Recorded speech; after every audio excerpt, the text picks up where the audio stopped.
For sky watchers in the Northern Hemisphere, the October full moon is pulling off a celestial trick that will be a real treat. On Thursday night, the sky will be aglow with this year's harvest moon, the first time a full moon bearing this moniker has fallen in October since 2009.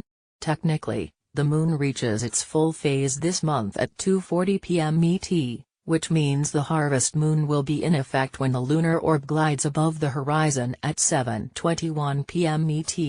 So why do we call this spectacle a harvest moon, and why is it special? Civilizations around the world have long used the phases of the moon to keep track of time, and according to lunar tradition, each month's full moon gets a special name.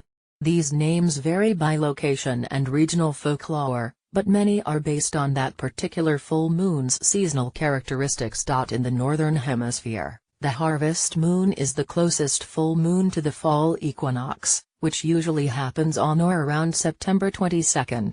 That means the harvest moon usually occurs in September. But this year, the September full moon appeared on the 6th, separating it from the fall equinox by 16 days.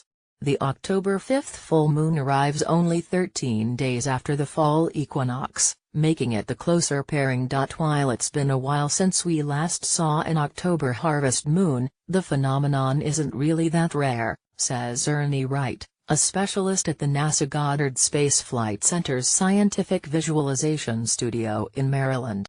The previous one was in 2009, but the one before that was 2006. And the next one will be in 2020, he says. Based on the timing of the equinox and the regular 29.5-day cycle of the moon, a harvest moon can happen on any date between September 7th and October 8th. That means the probability of an October harvest moon is roughly 1 in 4, he calculates. Still, any given harvest moon can be a beautiful sight, thanks to the moon's behavior in the autumn months. The moon's orbital path is slightly tilted with respect to Earth's orbit, so the lunar disk changes its position in the sky with each moonrise.